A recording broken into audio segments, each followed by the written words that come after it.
producer of Pirates of the Caribbean, and we're the ones who put it all together.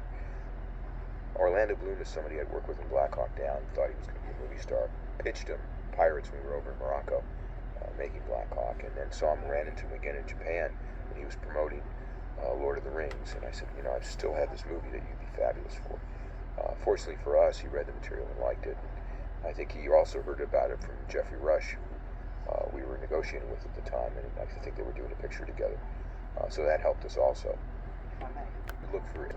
That's the key to everything. And I wanted Johnny and pursued him.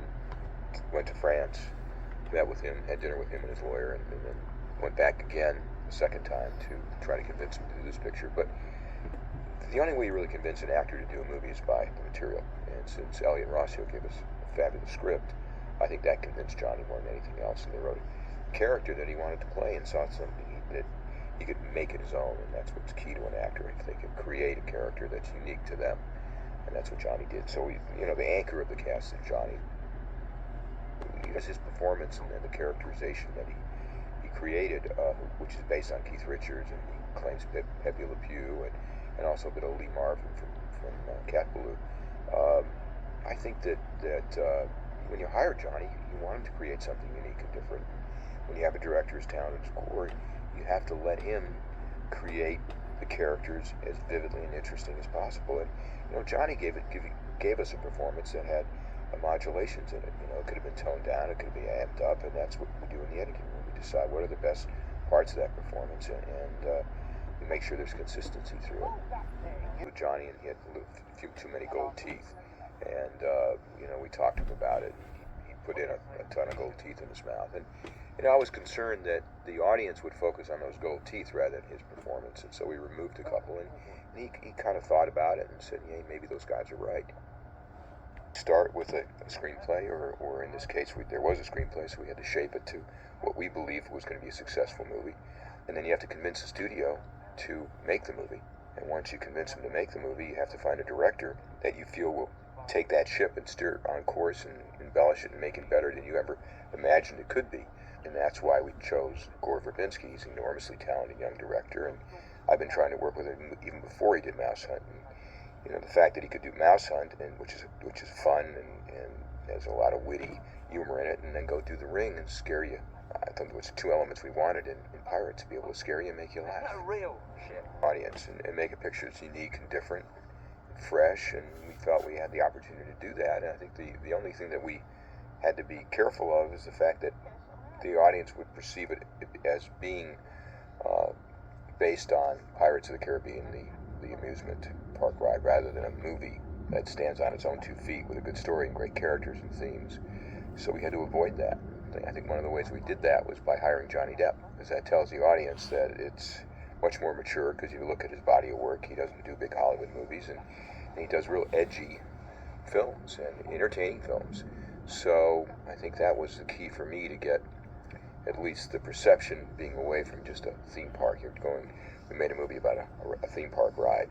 So I thought that was an important element in making the picture unique. And the other element was bringing in Elliot Rossio, who rewrote the script and changed it to having cursed pirates, and pirates who turn into skeletons in the moonlight and have to return a treasure rather than steal a treasure. I thought that was all very fresh. So those elements, to me, made it very entertaining, at least for me, to open the paper on a Friday night and make a choice to see that movie over other movies. Psychologically, when they put on their costumes, they psychologically change into somebody from that period and become that character. And I remember hearing a story about De Niro on Cape Fear that he couldn't figure out who his character was, and then he found this shirt, this really kind of wild shirt, and that defined his character for him.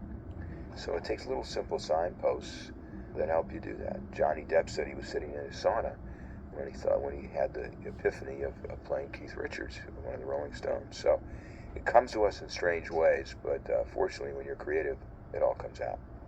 It's different. You got to support the director you hired, because hopefully you're making the same movie. And some directors like to have chaos on the set. Some directors like to have it real quiet and very little energy on the set. It's really up to the director to decide the rhythm and the pace and the atmosphere of the set. Standing on a movie set is like watching paint dry. It can be very painful and very slow, but that's just the process it is, and you got to get used to it. Gore is not somebody who likes to sit around in his director's chair. He's constantly moving, constantly working with the actors, talking to the cinematographer and the costumers and the prop people and the production people, just to make sure that he's moving very fast to finish his day, and likes to get a lot of setups, and he's very particular about the performances that he wants and he demands.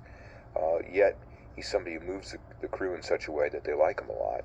And the same thing with the actors. I think the majority of actors who work with Gore, in fact, I don't know any who don't want to work with him again. Go out and hire people who are at the top of the game and want to make the same movie you do, you're going to succeed. It's all about hiring people. It's all about communicating your ideas and convincing people your ideas are the way the movie should be done or created, or, the energy that you exude to people around you either amps them up or slows them down. So you have to have very positive energy on the set. Except once again, Pirate movies when they were on television when I was a kid, and I loved Errol Flynn, and, Treasure Island and Captain Blood, and there were so many interesting pirate movies that were made. And the swashbuckling aspect of it, I made sure that we got some of that into this picture. And show the excitement of the sword fight, and the swinging from the yardarms and the ships, and it's all fun stuff. Work to do prior to the movie starting, because at least Johnny and Orlando and Jeffrey had to take sword fighting lessons. So they spent months working with a master out of England who helped them and tried to have them understand what was needed of them for these particular fights, and then instructed them in doing the actual sword fighting. But I think what the most important thing he taught them was the fact you always have to have a sense of character in what you do and how you sword fight. Never forget your character and what that character would do. And this is a man who used to work with Errol Flynn. He goes way back. I think he's like 80-some years old. But he's a master, and we brought him in to work with our actors. Actors put themselves in harm's way because, you don't want anybody ever to get hurt, and a lot of actors think they can do things which they shouldn't try and eventually get hurt. So we have really quality stuntmen who step in for them when the things get too dangerous, because we need them to finish the movie, and we also like them a lot. We don't want them to get hurt.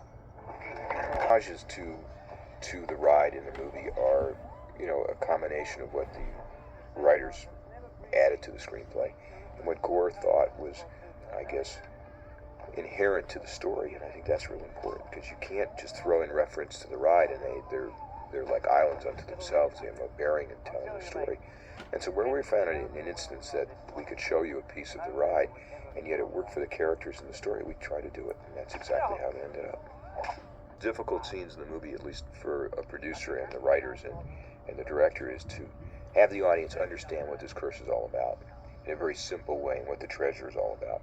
So that scene was rewritten many, many times, so it would be very clear what the curse was, how do you relieve the curse, what happens when they have the curse. So, we kept working on it, and we rehearsed it and remodulated, and Jeffrey made it his home. Jeffrey is an actor that wants the writers around. We prefer him to have around. He wants to know what, I guess, pronunciation on certain syllables, what he should hit, what he should modulate. I mean, he's a very, very detailed actor and wants to know the context behind everything. Nate is something that, are things that we discussed over and over again. Gore was passionate about it. It was a much longer sequence, and unfortunately we couldn't afford it to make it as intricate as he wanted it to be. And also there was a lot of discussion from the studio. They felt that the tone was wrong for the movie, and it shouldn't have been in the movie. And initially, it was a little more whimsical. We had more whimsical music behind it, and we decided that we got to keep the tone of the movie real as possible, and she'd be scared to death by these skeletons, and that's the direction we finally took it when Hans Zimmer came in and his people worked on the score for that particular scene. Water is a big concern. You've seen so many debacles of other films that have gotten all kinds of problems. Water is very tricky. The weather constantly changes, and nothing stays put. The ship is always moving. Your chase boats are always moving, and they're always turning on you. It's very time consuming. So what we try to do is learn through what other productions did that went wrong.